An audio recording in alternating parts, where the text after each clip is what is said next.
अस्सलामुअलैकुम। प्रोग्राम बात यह है कि साथ मैं हूँ शफक शहजाद। नाजरीन, वतन अजीज़ की सियासत का खासा है कि साहिब इक़्तिदार होने के साथ साथ मोहब्बत की पींगे बढ़ाने, मफादात के मुसाफे करने और ज़रूरतों के मानके होते रहते हैं और आइंदा भी होते ही रहेंगे।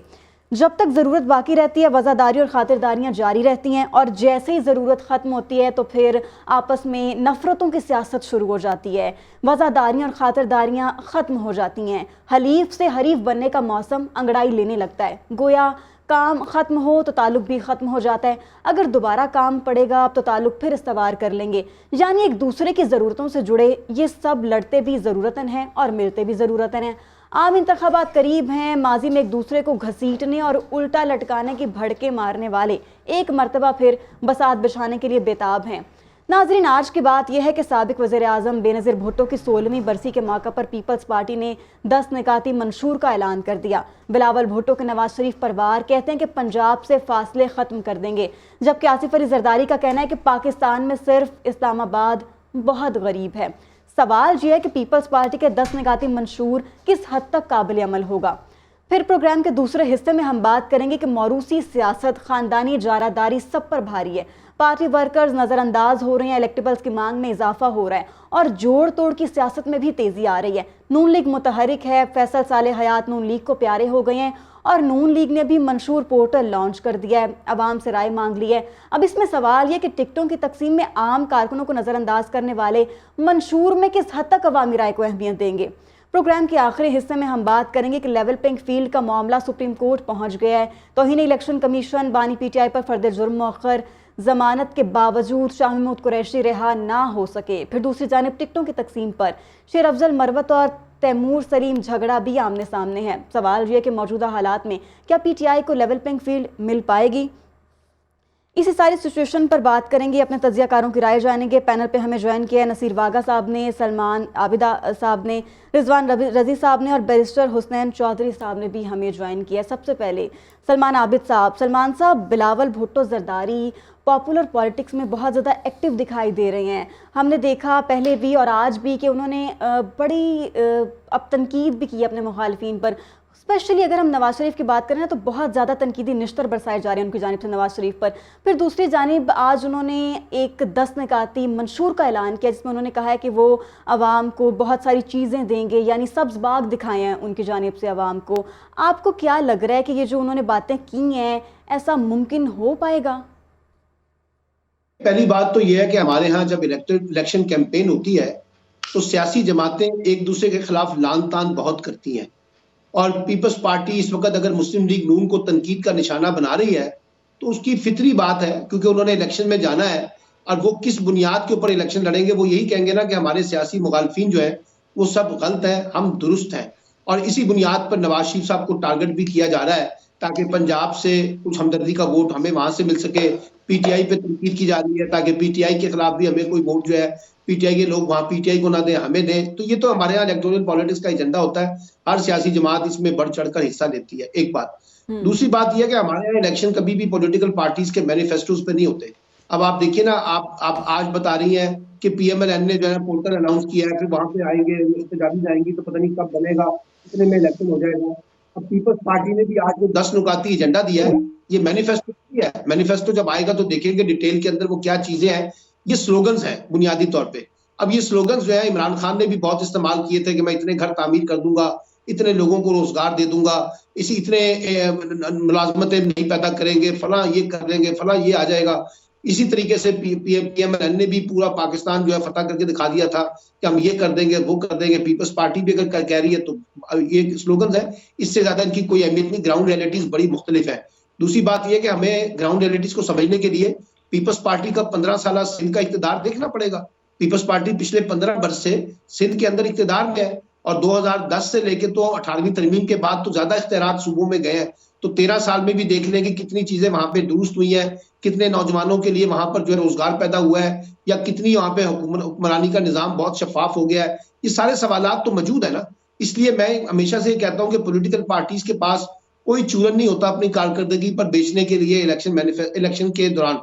उनके पास सिर्फ एक ही चीज होती है कि अपने मुखालफिन को ज्यादा से ज्यादा लताड़े, इमरान खान को लताड़े, नवाज शरीफ को लताड़े, पीपल्स पार्टी को लताड़े, फजलुर रहमान को लताड़े। तो हम एक ज्यादातर एक दूसरे पे ब्लेम गेम के अंदर लेके ना इलेक्शन लेके जाते हैं। अभी देखिए ना, हमें जरूरत क्या थी? हमें तो ये बताएं कि पाकिस्तान का इकोनॉमिक का क्राइसिस कैसे रिजॉल्व होगा, हमें बताएं कि पाकिस्तान का सिक्योरिटी चैलेंजेस कैसे रिजॉल्व होंगे, हमें बताएं कि पाकिस्तान में इदारा जाती रिफॉर्म्स कैसे होंगी, स्ट्रक्चरल रिफॉर्म्स कैसी होंगी, वो हमें बताई जाए। हमें बताई जाए democratic reforms and political reforms कैसे होंगी, इकोनॉमी कैसे स्ट्रेंथन होगी। ये वो सवालात है ना जो लोगों के हैं। महंगाई का खात्मा कैसे होगा, ये सारे सवालात हमें बताए ना। हमारे यहाँ पास तो सियासी जमातों के पास बैगिंग के प्रोग्राम्स हैं, यूथ को इतना पैसा दे देंगे, कार्ड बना देंगे, फला कर देंगे, फला को लंगर खाने खोल देंगे, फला को बेनजीर इनकम सपोर्ट प्रोग्राम दे देंगे। इस तरह के प्रोग्राम्स हैं हमारे पास जो लोगों की हालत जार को बदलने के लिए, उनको एम्पावर करने के हवाले से जो प्रोग्राम्स हैं, वो अनफॉर्चुनेटली सियासी जमातों की ट्रेनिंग जो है या सियासी जमातों के जो मैनिफेस्टोज हैं या उनका जो रोड मैप है, उसमें उसका बड़ा फुकदान नजर आता है। बिल्कुल ऐसा ही है। वागा साहब, आप कैसे देख रहे हैं इस सारी सिचुएशन को? ये जो सब्ज बाग बिलावल भुट्टो की जानिब से दिखाए गए हैं, ये पूरे होते नजर आ रहे हैं? ग्राउंड रियलिटीज क्या है आपकी नज़र में? देखिए, सबसे पहले पॉलिटिकल बात करने से पहले मैं पूरी कौम को ये मुबारकबाद देना चाहता हूँ कि आज फातह 2 का जो कामयाब तजर्बा किया है हमारी मुसल्लह अफवाज ने और हमारे साइंसदानों ने, और इस मिज़ाइल ने अपने हदफ का इंतहाई कामयाबी से जो निशाना हासिल किया है, ये मुल्क और कौम के लिए एक बहुत बड़ी बात है। बाकी ये सियासी बातें तो होती रहेंगी, लेकिन मैं अपने तमाम मुसल्लह अफवाज के उन लोगों को और उन तमाम साइंसदानों को मुबारकबाद पेश करता हूँ। और बहुत खुशी हुई है पूरी कौम को कि आज फातह 2 का एक बहुत बड़ा मिज़ाइल का जो तजर्बा है वो कामयाब हुआ है। अच्छा, अब बात यह है कि देखिए, तमाम पॉलिटिकल पार्टीज़ जो हैं वो इसी तरह इंतखाबात से पहले अपने मंशूर का ऐलान करती रहती है। अब जो बिलावल भुट्टो साहब ने बार बार, चंद दिन पहले भी बात हो रही थी कि 300 यूनिट मैं फ्री दूंगा, और भी बहुत सारी बातें उन्होंने अपने मंशूर 30 में लाख की घर हैं। देंगे। लेकिन देखिए, बात यह है कि जो अमली तौर पे जो चीज़ हो सकती है ना, असूलन तो मंशूर में वही रखनी चाहिए। अब ये सारी पॉलिटिकल पार्टियां जब इलेक्शन जीत जाती हैं तो उस वक्त ये अपना मंशूर भूल जाती हैं। उनको कुछ भी याद नहीं रहता कि उन्होंने कौम से क्या वादे किए थे। अगर तो इस मंशूर की बिना पर उन्होंने लोगों से वोट लेने हैं तो फिर यकीनी तौर पर यह कहा जाएगा कि उनको अपने मंशूर के और इन वादों को पूरा भी करना चाहिए। लेकिन माजी गवाह है, मैं किसी एक पार्टी की बात नहीं कर रहा, ये तमाम पॉलिटिकल पार्टीज का ये वतीरा रहा है कि वो बड़े ही इस तरह बड़े मीठे मीठी इस तरह की बातें और बड़ा खूबसूरत मंशूर और बड़ी ही ऐसी चीज़ें उसमें देते हैं कि लोग समझते हैं कि अगर ये मंशूर इस पर काबिल अमल हुआ और ये पार्टी इस पर अमल करेगी तो शायद पाकिस्तान में दूध की नहरें बहना शुरू हो जाएंगी। लेकिन शफक, ऐसे होता ही नहीं है। आपको पता है, अमली तौर पर ऐसा कभी भी नहीं हुआ।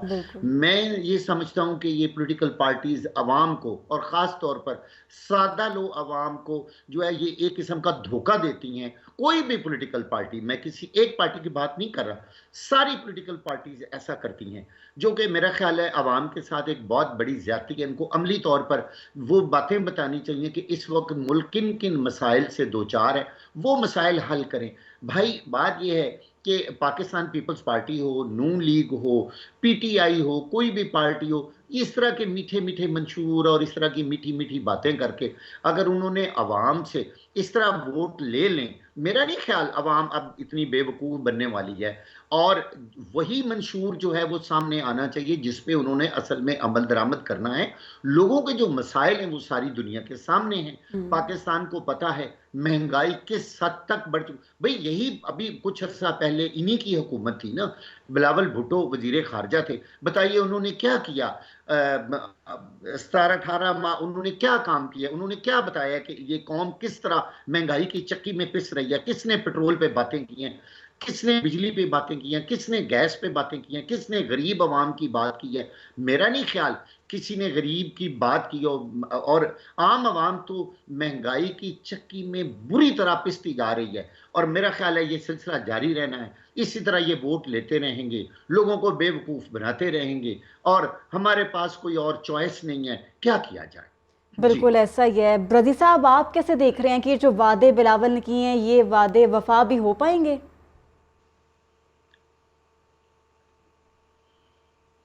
रजी साहब, सुन पा रहे हैं आप मुझे? जी, मुझे आपकी आवाज आ रही है, आपको आ रही है? जी जी, आ रही है।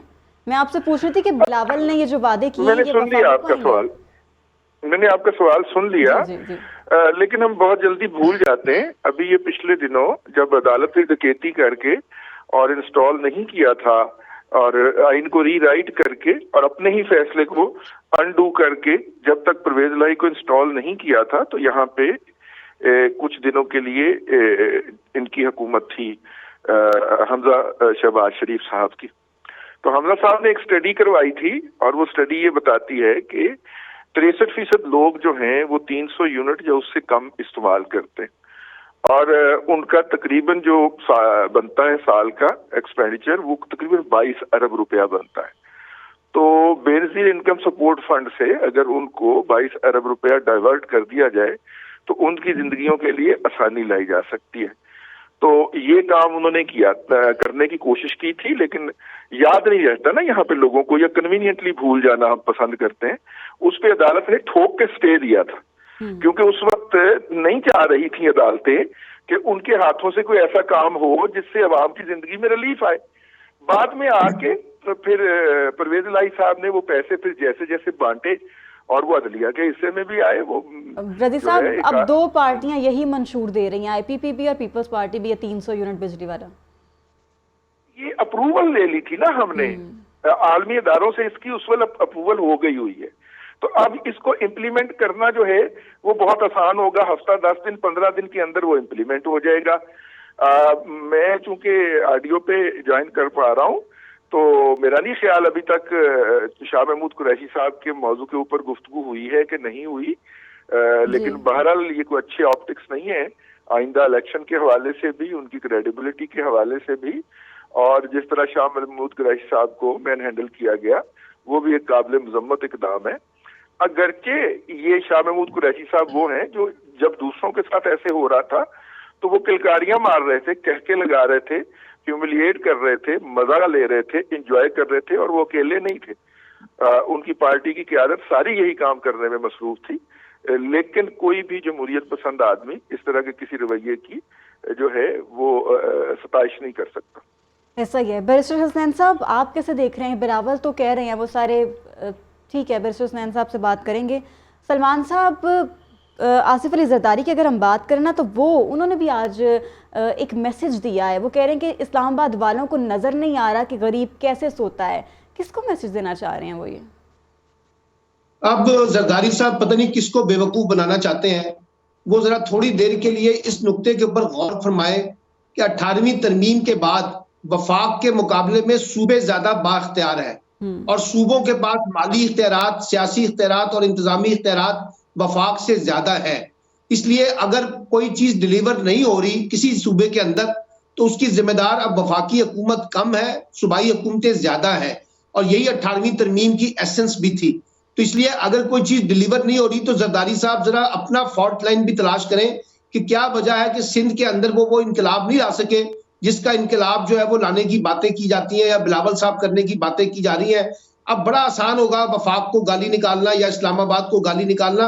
ये 2010 से पहले तो बात सुनी जा सकती थी क्योंकि ज्यादातर इख्तियारात का मुंबा जो है वो वफाक होता था।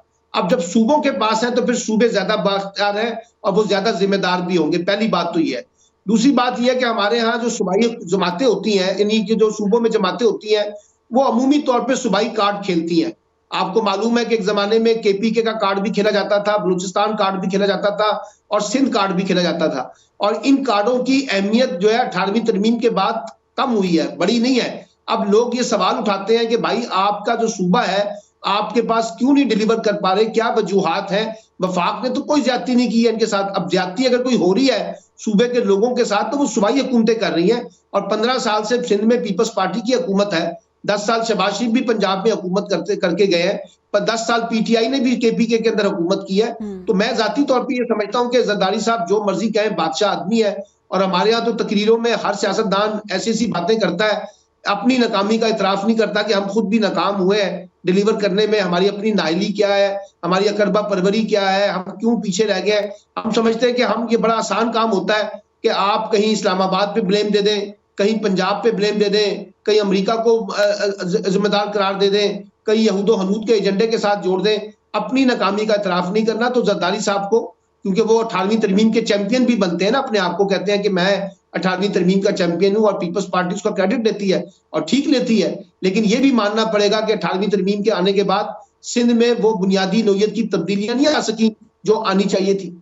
बिल्कुल ऐसे ही। वागा साहब, आप कैसे देख रहे हैं कि जब बिलावल या आसिफ अली जरदारी ये कहते हैं कि चौथी बार वज़ीर आज़म, क्या ये तय है कि लाहौर से ही होगा, तो वो ये किसे, ये नून लीग से सवाल कर रहे हैं या वो किसी और से सवाल कर रहे हैं?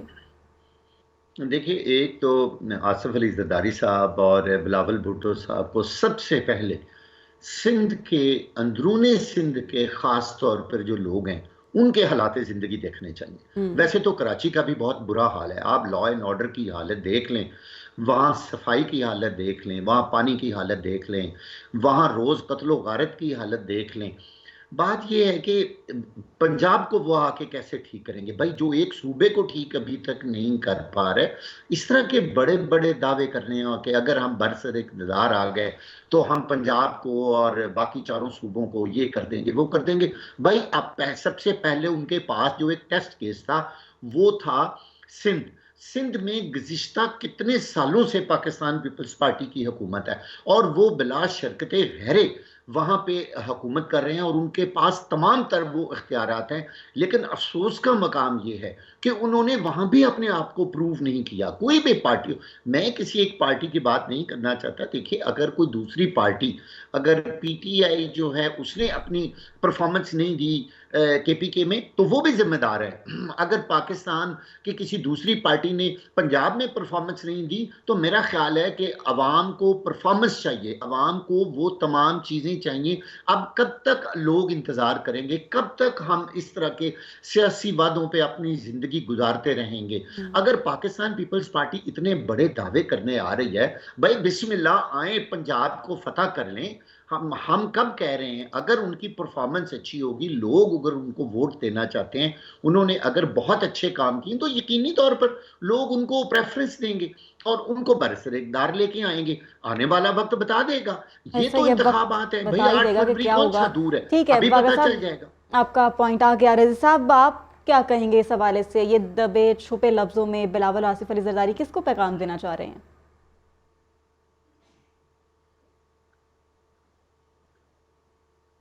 रज़ी साहब जी, मेरी आवाज आ रही है आपको? जी जी आ रही है।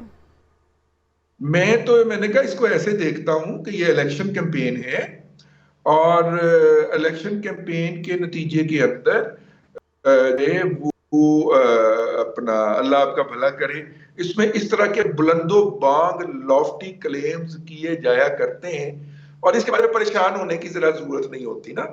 आप इसको मजाक के तौर पे, अच्छे लतीफों के तौर पे सुन सकते हैं और अगर जरूरत पड़े तो उनको ये भी कह सकते हैं कि दामन को जरा देख भाई, आपने 15 साल में क्या किया है वहां सिंध के अंदर, और यहाँ पे जो है वो 10 साल में और फिर उसके बाद 3 साल 7 माह और 21 दिन में आपने क्या किया भाई, और फिर आप सब ने मिलकर 16 माह के अंदर क्या किया। तो ये सारी माजी की परफॉर्मेंस जो है वो हमारे यहाँ रूलिंग एलीट के नाम के ऊपर जो पॉलिटिकल पार्टीज एक्ट करती हैं उनको दिखाई जा सकती है, लेकिन वो वाला मौसम नहीं है आजकल मौसम है सुनने का और हंसने का। देखिए, बिलावल साहब जो है 18वीं तरमीम का सबसे बड़ा बेनिफिशियरी जो है वो सिंध रहा है, हम इसको इस तरह देख पाए तो। और लेकिन उसके नतीजे के अंदर क्या आप रहीम यार खान और सादकाबाद जैसे क्रॉस करके सिंध में दाखिल होते हैं तो आपको लगता नहीं है कि आप पिछली सदी के किसी मुल्क के अंदर आ गए हैं? वहां की सड़कें देख लें, वहां पे इंफ्रास्ट्रक्चर देख लें, वहां पे गुर्बत की हालत देख लें।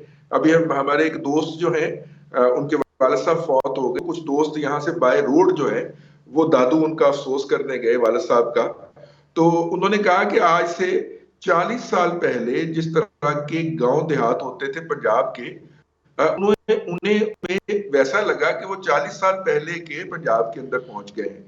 तो अगर आपने इतना पसमानदा रखा हुआ है तो इसकी कोई लॉजिक तो होनी चाहिए। मेरा ख्याल डेफिनेटली जरदारी साहब के पास भी और फैमिली के पास, उनकी पूरी फैमिली के पास, इन लोगों को इस तरह बैकवर्ड रखने की कोई ना कोई लॉजिक तो होगी, बट स्ट्रॉन्ग लॉजिक होगी जिसके ऊपर जनाब सलमान आबद साहब भी कोई बात नहीं कर सकेंगे। इतनी स्ट्रॉन्ग लॉजिक होगी, वरना मेरे जहन में कोई ऐसी लॉजिक आती ही नहीं है यार।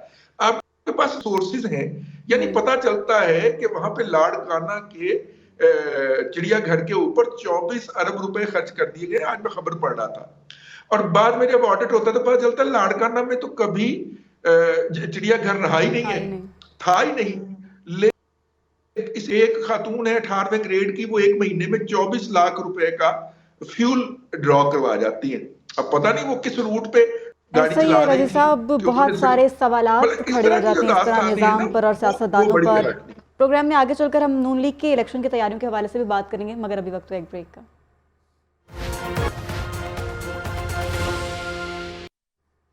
वेलकम बैक नाजरीन। इलेक्शन की तैयारियां जारी हैं और सवाल ये है कि मौरूसी सियासत और ख़ानदानी इजारादारी कब तक जारी रहेगी। अगर हम नून लीग की बात करें तो नून लीग में टिकटों की तकसीम तो जारी है, लेकिन नून लीग के अंदर से ये कहा जा रहा है कि जो एक आम वर्कर है उसको नज़रअंदाज किया जा रहा है और उसकी जगह अपने मनपसंद लोगों को टिकट्स दिए जा रहे हैं। रज़ी साहब, आप कैसे देख रहे हैं सारी सिचुएशन को? जब नून लीग ने आज अपने मंशूर पोर्टल का भी उन्होंने उसको लॉन्च किया है और जिसमें वो ये कह रहे हैं कि अवाम अपनी राय दें और फिर हम अवाम की राय के मुताबिक ही काम करेंगे। क्या लग रहा है, ऐसा हो पाएगा या ये भी सिर्फ एक स्टंट ही है? साहब की सरबराही में, और बड़े सीनियर कॉलम निगार हैं, वो उस्ताद भी रहे हैं, उनकी सरबराही में एक कमेटी बनी थी जिसने मंशूर बनाना था पाकिस्तान मुस्लिम लीग नवाज का। लगता है कि उस कमेटी को टाइम नहीं मिला, वो ज्यादा अहम कामों के अंदर मसरूफ रही है, तो इसलिए उन्होंने अवाम नास से इनपुट मांगा। चले, ये भी एक अच्छा तरीका है लोगों को एंगेज करने का उसके अंदर। पहली बात तो इसको यूं अगर हम देख लें तो अच्छा। दूसरी बात ये है इसके अंदर कि जहां तक आपने बात की है कि कारकुन नजरअंदाज किए जा रहे हैं, ये पीएमएल कोई एक्सक्लूसिव नहीं है इसके अंदर, ये सारी पार्टियों के यहाँ ही यही मसला है। अपोजिशन के इनके और लोग होते हैं अपोजिशन के अंदर, जब ये पार्टियां जाती हैं तो उस वक्त रगड़ा खाने वाले कोई और होते हैं, लेकिन जैसे ही वो हुकूमत में आती हैं तो कुछ और नए चेहरे सामने आ जाते हैं और वो सारा मीठा फल जो है वो हप हप करते हैं, और फिर जब हुकूमत अपोजिशन में जाती है फिर नए चेहरे आ जाते हैं। तो ये पाकिस्तान की सियासी अशराफिया का एक अलमिया रहा है, और आज से नहीं, जब से सियासत पार्लिमानी शुरू हुई है 1970 से, तब से यही रहा है। वो पीपल्स पार्टी हो, पीएमएलएन हो, इवन पीटीआई हो। अब देखिए ना, नईम बुखारी साहब जो हैं वो बगैर किसी मेरिट के पीटीवी के चेयरमैन मुकर्रर कर दिए गए, और उन्होंने इंटरव्यू के अंदर भी जरूरी समझा कि वो इस वक्त ज़ेरे अताब चेयरमैन पीटीआई जो हैं उनके ऊपर तनकीद फरमाएं। मेरा मतलब है कि इस तरह के वक्त में तो दोस्त क्या दुश्मन भी अवॉइड कर जाया करते हैं, लेकिन नईम बुखारी साहब अपनी रेलेवेंस तलाश कर रहे हैं मौजूदा निज़ाम के अंदर फ्यूचर के हवाले से। तो होता है, हमारी सियासी पार्टियों को इस हवाले से कोई समझ नहीं आती। अपोजिशन के रगड़ा खाने के अंदर जो लोग मरियम नवाज शरीफ के दाएं बाएं थे उनको बुरी तरह से नजरअंदाज किया गया, और उन लोगों को अकोमोडेट किया गया जो कुछ दिन पहले ही जो है वो पीटीआई छोड़ के पीएमएलएन को ज्वाइन किए थे। ये आप इसे हमारी सियासत का तर्ज अमल भी कह सकते हैं, तरीकाकार भी कह सकते हैं। अभी देखिए वेलकम किया गया है आज वो जंग के अंदर पीपल्स पार्टी के एक लीडर को, हालांकि वो मियां साहिबान के बारे में या आले शरीफ के बारे में कोई अच्छी जुबान नहीं बोला करते थे या अच्छी गुफ्तगू नहीं किया करते थे। तो ये है हमारे यहाँ ना सियासी पार्टियों का कल्चर है। बदस्ती से कोई हम जमहूरियत की बात करते हैं, जमहूरियत सियासी पार्टियों के बगैर मुमकिन नहीं होती, और सियासी पार्टियां जो हैं वो अपने आप को अदारा बनाने के ऊपर कतअन मायल नहीं है। आप सुनेंगे, आपने सुना होगा कि पीटीआई की जैसे ही हुकूमत गई है तो वो सेंट्रल सेक्रेटेरिएट का किराया देने के लिए जो साहब करते उन्होंने बंद कर दिया। ये लाहौर में पीपल्स पार्टी के दफ्तर के साथ क्या हुआ, ये अपोजिशन के दौर के अंदर जब 186H के ऊपर, जो कि PMLN का ऑफिस है, जब उसके ऊपर मुशर्रफ साहब के एस्टेब्लिशमेंट ने कब्जा कर लिया था, तो उस वक्त गार्डन टाउन में एक घर लेना पड़ा था पार्टी का दफ्तर बनाने के लिए। उस घर का किराया किसने दिया? नहीं दिया किसी ने। चंद महीनों के बाद डिफॉल्ट करके उन्होंने वो उससे बेचारे को खाली करवाना पड़ा। तो कहने का मतलब ये है कि हमारी पार्टियों को इंस्टीट्यूट नहीं बनाया, इंस्टीट्यूशन नहीं बनाया गया। इंस्टीट्यूशन जैसे मुझे नई दिल्ली में कांग्रेस के हेड ऑफिस जाने का इत्तेफाक हुआ और मुझे पता चला कि यार मैं किसी अदारे में आया हूँ, किसी इंस्टीट्यूट के अंदर आया हूँ, वहां पे R&D सेक्शन है, वहां पे दुनिया के अखबारात की और टीवी चैनल्स की मॉनिटरिंग हो रही है, वहां पे रिपोर्ट्स तैयार करके क़यादत को दी जा रही है। हमारे यहाँ तो जहां पे लीडर होता है वही पार्टी का दफ्तर होता है और वही कवानीन होते हैं। ट्रेजेडी है हमारे साथ। बिल्कुल ऐसा ही है। सलमान साहब, आप क्या देख रहे हैं कि एक जानिब तो इलेक्टेबल्स की मांग में इजाफा हो रहा है, फिर दूसरी जानिब ये भी कहा जा रहा है कि इससे एक आम वर्कर का इस्तेहसाल हो रहा है। जैसे कल हमजा ने कहा कि एक आम वर्कर को नजरअंदाज ना किया जाए, उसको टिकट दी जाए।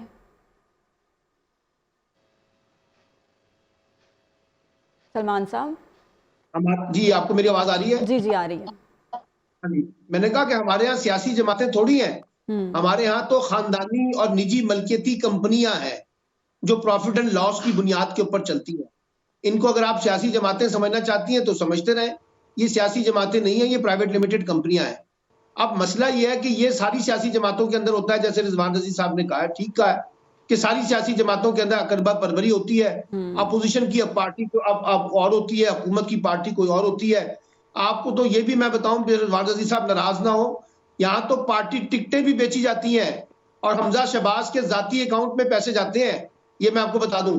इसी तरह पीपल्स पार्टी के जाती अकाउंट में, इसी तरह PTI के लोगों के जाती अकाउंट में पैसे गए हैं।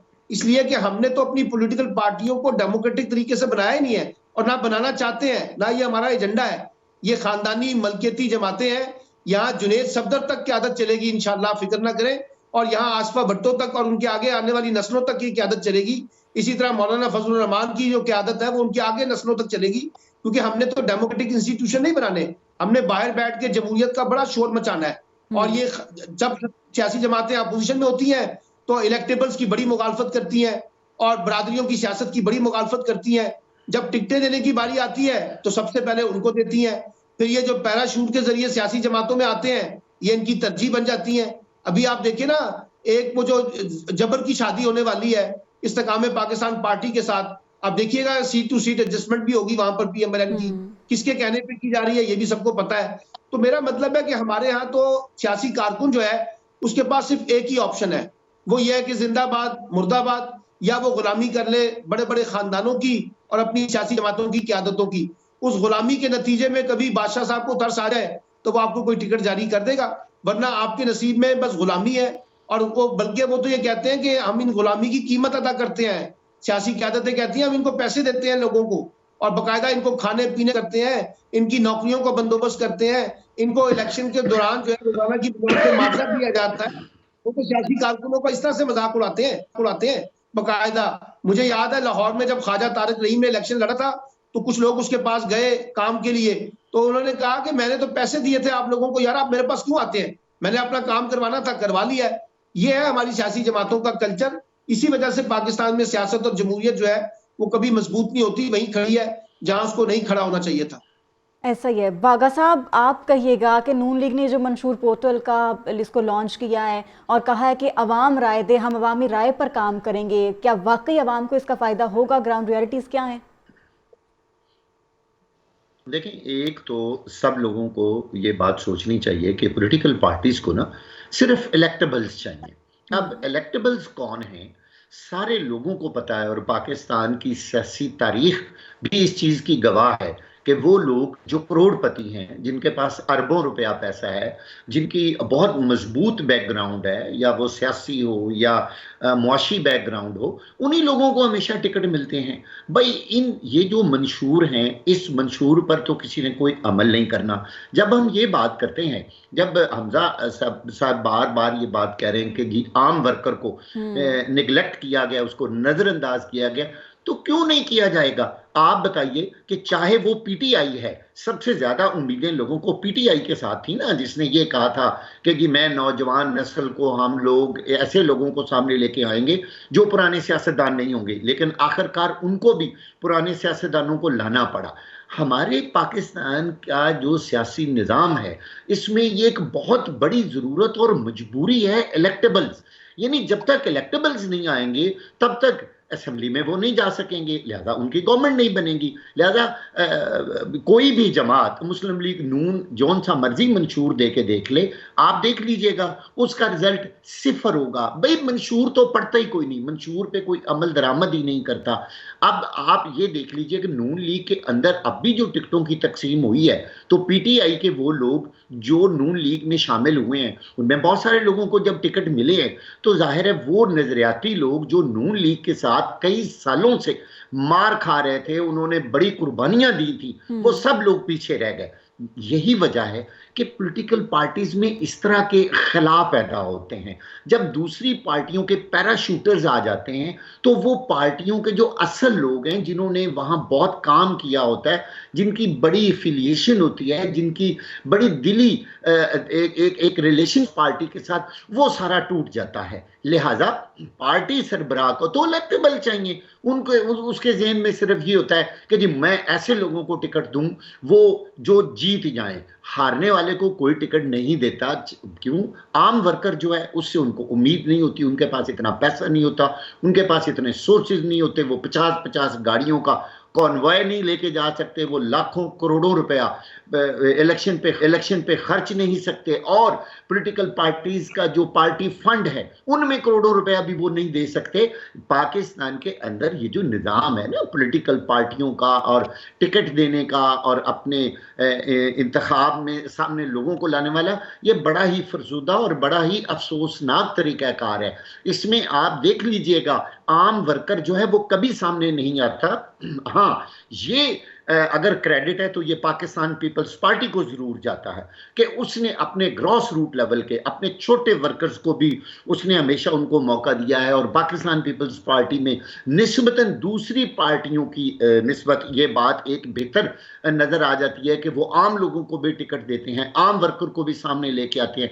लेकिन मैं पीटीआई को भी कहूँगा और मैं नून लीग के बारे भी आपको वाज़े तौर पर यह बात कह रहा हूँ कि वहाँ पे ऐसा नहीं है। वहाँ हमेशा इलेक्टेबल को देखा जाता है कि जी बस मुंतखब कौन हो सकता है, जी उसको टिकट दे दे, उसका कोई रिलेशन, उसने आज तक जो कुर्बानियां दी हैं पार्टी के लिए सब कुछ जीरो हो जाता है और वो हाथ मलता रह जाता है। जबकि दूसरे लोग आते हैं, वो सामने आके वो इलेक्शन लड़ते हैं, उनको टिकटें मिल जाती हैं, उनकी बल्ले बल्ले हो जाती है। और हाँ, जो पार्टी के बड़े बड़े लीडरान हैं वो भी उनकी सरपरस्ती करते हैं। कितनी हैरान कुन बात है कि वो लोग जिन्होंने पूरी जिंदगी अपनी पार्टी के साथ गुजारी होती है, एकदम दूसरी पार्टियों के पैराशूटर आते हैं और उनको वो पार्टी टिकट मिल जाते हैं, जो कि एक गलत रवैया है। मेरा ख्याल है इससे जो जमहूरियत है वो मजबूत नहीं, वो कमज़ोर होती है। ऐसा ही है, जमहूरियत कमज़ोर होती है। रज़ी साहब, अगर हम पीटीआई की बात करें तो कल से बल्ला वापस मिलने पर पीटीआई वाले बड़े खुश हैं। लतीफ़ खोसा साहब कह रहे हैं कि जिसको चौथी बार वज़ीर आज़म बनाने के लिए वापस बुलाया गया लंदन से, उनको वापस जाना होगा, कोई फ़ायदा नहीं है उनके आने का। क्या कहेंगे आप इस कॉन्फिडेंस को? आपने मुझसे पूछा? जी जी, आपसे सर। अच्छा, मेरा ख्याल ये है कि इसे भी इंतखाबी मुहिम की सियासी तकरीरों के ज़िम्मन में ही देखा जाए। मतलब लतीफ़ खोसा साहब का खुद अपना जनरल इलेक्शन लड़ने का पहला तजर्बा है, बाकी बातों को तो छोड़े, लेकिन वो खुद पहला जनरल इलेक्शन लड़ रहे हैं। इससे पहले सेनेटर वेनेटर रहे हैं या गवर्नर रहे हैं, उन्होंने कोई जनरल इलेक्शन पहले नहीं लड़ा। इस दफा वो भी लड़ रहे हैं, उनके साहबजादगान भी दोनों जो हैं वो पीटीआई की टिकट से लड़ रहे हैं। तो लेकिन इसको सिर्फ आप ना वो जो भड़कें होती है ना इलेक्शन कैंपेन दौरान लगाई जाती है, बस वही समझना चाहिए। और अभी तो पूरी तरह कैंपेन शुरू नहीं हुई। 12 जनवरी के बाद जब निशान अलॉट हो जाएंगे और इलेक्शन कैंपेन बाकायदा शुरू होगी और अगले 20 दिन, तो इस तरह की चीजें हमें रोजाना दर्जनों मरतबा मुख्तलिफ कायदीन के मुंह से सुनने पे नजर आएंगी। बुनियादी तौर पे इस वक्त खोसा साहब लाहौर से उस हल्के से इलेक्शन लड़ने की कोशिश कर रहे हैं जो जिस हल्के में बिलावल भुट्टो जरदारी साहब ने भी कागजात नामजदगी जमा करवाए हैं।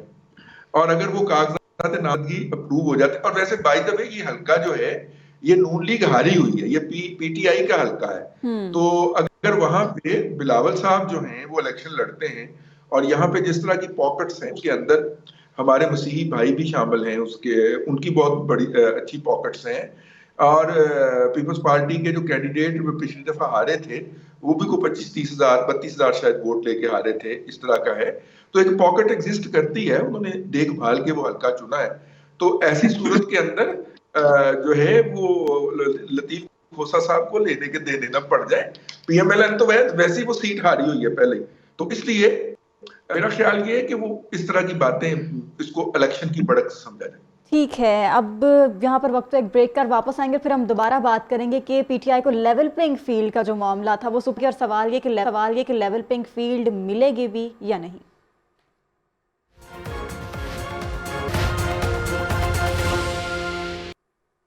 वेलकम बैक नाजरीन। पीटीआई की जानिब से कहा जा रहा है बार बार कि उनको लेवल प्लेइंग फील्ड मिल नहीं रही है। कल बल्ले का निशान तो वापस मिल गया पेशावर हाई कोर्ट की जानिब से, लेकिन अब दूसरी जानिब उन्होंने कल भी यही कहा था कि अब अगला मरहला ये है कि हम मामला सुप्रीम कोर्ट में लेके जाएंगे कि पीटीआई को लेवल प्लेइंग फील्ड दी जाए, और अब ये मामला सुप्रीम कोर्ट में पहुंच चुका है। अब देखना ये कि सुप्रीम कोर्ट से क्या पीटीआई को रिलीफ मिल पाएगा या नहीं।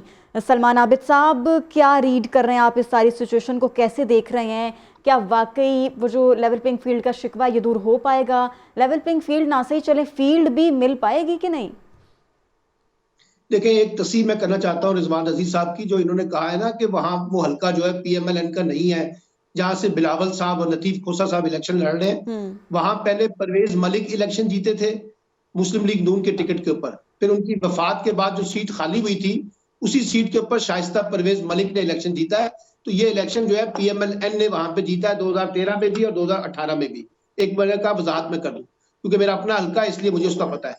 दूसरी बात यह है कि लेवल प्लेइंग फील्ड पीटीआई को बस ऐसे ही मिलेगी जैसे अभी मिल रही है, इसमें कोई बहुत बड़ी तब्दीली नहीं आएगी, क्योंकि सबको पता है कि पीटीआई इस वक्त अताब में है और उनके ऊपर एक मुश्किल मरहला चल रहा है। तो एक हद तक ही लेवल प्लेइंग फील्ड मिलेगी, जिस तरह से पीएमएलएन को 2018 में लेवल प्लेइंग फील्ड मिली थी, शायद उसी तरह की लेवल प्लेइंग फील्ड जो है वो अब पीटीआई को मिल रही है। और सियासी जमातें अमूमी तौर पर ये बातें करती रहती हैं कि उनके लिए हालात साजगार नहीं है। आपने देखा ना कि पीपल्स पार्टी वाले भी कहते हैं कि हमें लेवल प्लेइंग फील्ड नहीं मिल रही है। कल एएनपी ने भी तनकीद की है प्रेस कॉन्फ्रेंस करके कि हमें भी लेवल प्लेइंग फील्ड नहीं मिल रही है। और सियासी जमातें कराची के अंदर भी कह रही हैं कि जनाब सिंध में जो हुकूमत है, निगरान हुकूमत, वो पीपल्स पार्टी की पुष्टनाई कर रही है, उसमें पीएमएलएन के लोग जो है वो भी और एमकेएम के लोग भी और जमात इस्लामी के लोग भी कह रहे हैं कि लेवल प्लेइंग फील्ड वहां नहीं है। तो ये एक मुश्तरका मसला है। हमेशा से यहाँ पर कुछ सियासी जमातों के लिए रियायत होती है और कुछ सियासी जमातों के लिए सख्ती होती है। अब ये मामला कल जब सुप्रीम कोर्ट में भी जाएगा, और पहले भी गया था, तो सुप्रीम कोर्ट ने ऑर्डर ही जारी किया था ना, और चारों सूबाई चीफ सेक्रेटरी और आईजी पंजाब को कहा गया था, इलेक्शन कमीशन को कहा गया था। अब कल देखते हैं कि जिस वक्त ये चीजें आएंगी तो क्या ठोस शवाहिद ऐसे हैं जो पीटीआई के वकला वहां पेश करते हैं। अगर सिर्फ महज जबानी गुफ्तगू है तो फिर जबानी किस्म का ही हुक्मनामा आ जाएगा और कहा जाएगा कि जनाब इसको इंश्योर करें, इलेक्शन कमीशन को कहा जाएगा इन चीजों को देखे। इससे ज्यादा कुछ नहीं होगा। पीटीआई के लिए हालात जो है इलेक्शन के लिए इतने साजगार नहीं है जितने वो साजगार देखना चाहते हैं। वागा साहब, आपको क्या लग रहा है? इंतजामिया की जानिब से तो हालात सख्त बनाए जा रहे हैं पीटीआई के लिए, लेकिन क्या अदलिया से दोबारा रिलीफ मिलेगा? ये लेवल प्लेइंग फील्ड का शिकवा दूर हो पाएगा? देखिए, अब ये वैसे सारा काम अदलिया के हाथ में है, लेकिन जो इस वक्त हालात सारी दुनिया देख रही है, आप शाह महमूद कुरैशी वाला वाक़या देख लें और परवेज़ लाई फैमिली की ख़वातीन के साथ होने वाला वाक़या देख लें। आज एक और सियालकोट में एक खातून ने जो अपनी वीडियो वायरल की है, हैरान कुन बात तो ये है कि किस तरह से लोगों को रोका जा रहा है इलेक्शन से। ये लेवल प्लेइंग फील्ड वाली तो उसमें कोई बात ही नहीं, मुझे तो लगता है फील्ड ही बंद किया जा रहा है। लेवल प्लेइंग फील्ड तो बहुत दूर की बात है। और इसका नुकसान क्या होना, देखिए, इसका नुकसान अगर सोचा जा रहा है तो तमाम सियासतदान सोचें कि खुद तमाम इलेक्शंस को मशकूक बनाया जा रहा है। इन पे सवालिया निशान खड़े होंगे कि इसका मतलब है अगर इस तरह उम्मीदवारों को आगे ही नहीं आने दिया जा रहा, लोगों के कागजात नामजदगी ही जमा नहीं होने दिए जा रहे, तो भाई इलेक्शन कहाँ होना है। अब बात यह है कि हर बात की खातर अगर सब लोग सुप्रीम कोर्ट और हाई कोर्ट में जाएंगे तो फिर ये तो बहुत देर हो जाएगी। अब इलेक्शन में बहुत कम वक्त रह गया। ये कोई तरीका नहीं है कि हर बात की खातर, बल्ले के निशान की खातर हाई कोर्ट, अब कागजात नामजदगी जमा कराने के लिए फिर सुप्रीम कोर्ट और high court, level playing field लेने के लिए सुप्रीम कोर्ट। भाई इस तरह तो फिर काम नहीं चलेगा। ये इलेक्शन नहीं है। इस तरह इलेक्शन अगर यही सिलसिला जारी रहेगा तो फिर खुद ब खुद चीजें मशकूक होती जाएंगी और इलेक्शन जीतने वाले भी शायद उसको एंजॉय ना कर सकें उस तरह। क्यों? इन पे बहुत सारे सवालिया निशान उठेंगे और सारी दुनिया देखेगी कि जब लेवल प्लेइंग फील्ड थी ही नहीं और एक खास जमात के लोगों को इस तरह रोका जाता रहा मुसलसल, और उनके कागजात नामजदगी, और जिस तरह पुलिस जुल्म और तशद्दुद कर रही है, मुझे ये नहीं समझ आ रही कि आखिर हुकूमत ऐसा क्यों करती जा रही है। भाई बात यह है कि हुकूमत का काम तो इस वक्त है फेयर एंड फ्री इलेक्शंस करवाने, तो ये कौन सी कुव्वत है जो ये सारा कुछ काम कर रही है? मेरा नहीं ख्याल इससे कोई मुस्बत नताइज निकल आएंगे, या अगर कोई पार्टी ये समझती है कि शायद इस तरह हमारी जीत के इम्कानात ज्यादा रोशन हो जाएंगे, ऐसा नहीं होता। दुनिया सारा कुछ देख रही है, सोशल मीडिया बहुत तेज है और हर चीज जो है इस वक्त वीडियोस की सूरत में सारी दुनिया के सामने आ रही है। अगर इस तरह के ये मशकूक काम करने हैं और इस तरह के सवालिया निशान वाले इलेक्शन ही करवाने हैं तो फिर इसका कोई फायदा नहीं है। कौम का अरबों खरबों रुपया इस इलेक्शन पे लगने वाला है और अगर इसके नताइज ही ना माने गए और ये मशकूक रिजल्ट्स आ गए तो फिर क्या फायदा है? बिल्कुल ऐसे। सबसे अहम सवाल जो आपने किया कि कौन सी कुव्वत है जो ये सब कर रही है। रजी साहब, जिस तरह आज शाह महमूद कुरैशी साहब को दोबारा से गिरफ्तार किया गया, जोर ज़बरदस्ती की गई, क्या कहेंगे इस हवाले से? ये ठीक है? अब 2018 में ये सब कुछ नून लीग के साथ हुआ था और क्योंकि तब वो रॉन्ग साइड पे थे, अब पीटीआई रॉन्ग साइड पे है, ये ऐसे ही चलता रहेगा? किस तरफ जाएगा मुल्क किस तरह? मैं पहले सेगमेंट में इस हवाले से अपने ख्यालात अर्ज कर चुका हूँ। देखिए, बात यह है कि पीटीआई को लीड नहीं मिलेगी। मैं आज आपको हतमी तौर पे बता के जा रहा हूँ, क्योंकि पीटीआई सबसे ज्यादा शोर कर रही है और हमारे भाई सबसे ज्यादा बैठ के उसके हक के अंदर आवाज उठा रहे हैं। लेकिन ये भी अपनी जगह पे हकीकत है कि सबसे ज्यादा कागजात नामजदगी, बल्कि कागजात हाय नामजदगी जो है वो पीटीआई के जमा हुए। तो अगर रुकावटें हैं तो सबसे ज्यादा वो कैसे टॉप के ऊपर आ गए भाई कागजात नामजदगी। इसका मतलब है कि पीटीआई का फार्मूला है कि विचों विचों खाई जाओ, उतो रौला पाई जाओ, कि शोर मचाएं, दबा के शोर मचाएं, झूठा शोर मचाएं, सच्चा शोर मचाएं, लेकिन शोर मचा के फस क्रिएट कर दें, क्योंकि उन्हें पता है कि वो आइंदा इलेक्शन लूज करने जा रहे हैं, विद थंपिंग मेजोरिटी लूज करने जा रहे हैं। तो वो उन इलेक्शन को डिसक्रेडिट क्यों ना करें। अब दूसरी साइड पे आ जाए जो इलेक्शन मुनक्कद करवाने वाले, ज़ाहिर है जो मुनक्कद करवा रहे हैं वो कोई पार्टी तो नहीं है, हिम्मत पैदा करें, उनका नाम लिया करें। वो जो इलेक्शन मुनक्कद करवाने जा रहे हैं उनको कोई अकल के नाखून लेने चाहिए और उन्हें जो है वो इस तरह के ऑप्टिक्स, जिस तरह के आज शाह महमूद कुरैशी साहब की सूरत गिरफ्तारी की सूरत के अंदर फराहम किए हैं, ये ऑप्टिक्स इंटरनेशनल मीडिया पे भी गए और सोशल मीडिया तो पीटीआई के घर की खेती है ना, वो उसको जिस तरह चाहे खेल ले। उन्होंने अभी से तैयारी शुरू कर दी है कि उन्होंने 8 फरवरी वाले दिन धांधली कैसे कर दी है, पुरानी वीडियो सारी लाइन अप हो गई है और जनाब वहां पे खवातीन भी आएंगी, वो बताएंगी कि हमारे साथ ये जुल्म सितम हुए और हमें वोट नहीं डालने दिए जा रहे। ये मैं आपको अभी स्क्रिप्ट बता रहा हूं उन वीडियोस के जो उस दिन सुबह 10 बजे 11 बजे के बाद अपलोड होना शुरू हो जाएंगी पाकिस्तान के मुख्तलिफ इलाकों में, और ऐन मुमकिन है कि वो पहले की रिकॉर्ड की हुई हो। मैं इसके ऊपर व्लॉग भी कर चुका हूं, आज आपके प्रोग्राम में भी ये बता के जा रहा हूं। और उसके लिए पूरी प्लानिंग है और जो है नुसरत जावेद साहब ने तो कॉलम भी लिख मारा है कि ये प्लानिंग कहां पे हुई है और किसने तैयार की है। लेकिन हैविंग सेड दैट, पीटीआई को लेवल प्लेइंग फील्ड कोई नहीं मिलनी, क्योंकि अगर उन्हें 260 की 260 सीटें भी जिता दी जाए तो उन्होंने कहना वो 6 सीटें आपने खत्म की थी ना फाटा वाली, वो आपने नहीं दी तो ये लेवल प्लेइंग फील्ड नहीं। मेरा मतलब है कि जब आपने बात नहीं जो माननी तो फिर नहीं माननी। वो जितना डिस्क्रेडिट करेंगे इस पूरे इलेक्शन के प्रोसेस को, उतना ज्यादा उनको पॉलिटिकल गेन होगा। और दूसरे लोगों को इसे कंट्रोवर्शियल नहीं होने देना चाहिए और इस तरह की हरकत नहीं करनी चाहिए। ठीक है, खालिद फारूकी साहब को भी शामिल गुफ्तगू करते हैं। खालिद फारूकी साहब, आप इस सारी सिचुएशन को कैसे रीड कर रहे हैं? अदलिया से तो रिलीफ मिल रहा है पीटीआई को, और अब मामला सुप्रीम कोर्ट में जाएगा जिसमें यह कहा जा रहा है कि देखना ये कि अब लेवल प्लेइंग फील्ड मिलती है कि नहीं मिलती। क्या लग रहा है आपको, मिल पाएगी लेवल प्लेइंग फील्ड, या चले यूं कह लीजिए कि फील्ड ही मिल जाए?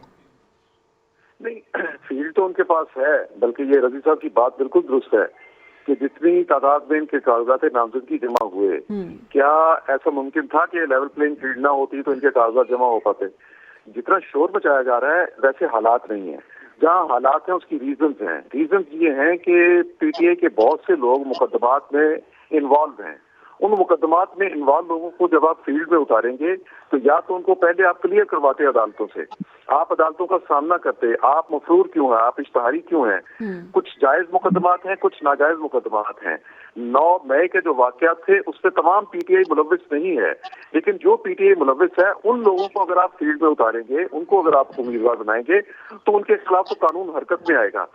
बाकी जो बातें देखिए, बहुत सी जो चीजें हैं, ये पाकिस्तान की स्टेट है। पाकिस्तान में जिस तरह के इलेक्शन माजी में होते रहे, हमें दुआ तो ये करनी चाहिए, ख्वाहिश तो ये करनी चाहिए कि मुस्तकबिल में वैसा ना हो। अभी जो पिछले इलेक्शन जिससे इस पीटीआई की हुकूमत थी, वो इलेक्शन क्या थे, हम सबकी नजरों के सामने हुए ना।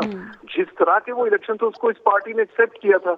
मैं फिर ये कह रहा हूँ कि हम नहीं चाहते कि अगले इलेक्शन इस तरह से हो, लेकिन जो हालात हैं इसमें पीटीआई के लिए आहिस्ता आहिस्ता जो दरवाजे खुलते जा रहे हैं मुझे नजर आ रहे हैं। मिसाल के तौर पे आज ही पीटीआई के बानी चेयरमैन को क्या फैसिलिटी मिली? उनका बायोमेट्रिक हो गया जेल के अंदर। किसने परमिशन दी? अदालत ने परमिशन दी। उनको वहां साइफर केस में जमानत मिली, किसने परमिशन दी? अदालत ने। और क्या लेवल प्लेइंग फील्ड होता है? क्या ये किया जाए कि सब लोगों को जेलों से निकाल दिया जाए, सब लोगों के मुकदमात खत्म कर दिए जाए, सब लोगों को कहा जाए कि हाँ भी आपने 9 मई किया तो एक अगला 9 मई कर लें? या उन लोगों को जो जिम्मेदार हैं उनको किसी कानून के ज़ाब्ते का सामना करना पड़ेगा कि नहीं करना पड़ेगा? जो पीटीआई के कागजात जमा हुए, जिस तरह से जहां जहां मुश्किलात पेश आई, उन लोगों के उन हलकों में पेश आई जहां पे वो लोग मुकदमात में इन्वॉल्व थे। अब आप उन लोगों को जब लेके आएंगे रिटर्निंग ऑफिसर्स के सामने, तो क्या वहां पे कानून नाफिज करने वाले इदारे, पुलिस या दूसरे इदारे जो हैं, क्या वहां मौजूद नहीं होंगे? क्या वो मतलूब लोगों को नहीं पकड़ेंगे? जब मतलूब लोगों को पकड़ा जाएगा। ठीक है खालिद साहब, बहुत शुक्रिया आपका, आपने अपना पॉइंट दिया। आज के प्रोग्राम से इतना ही, इजाजत दीजिए।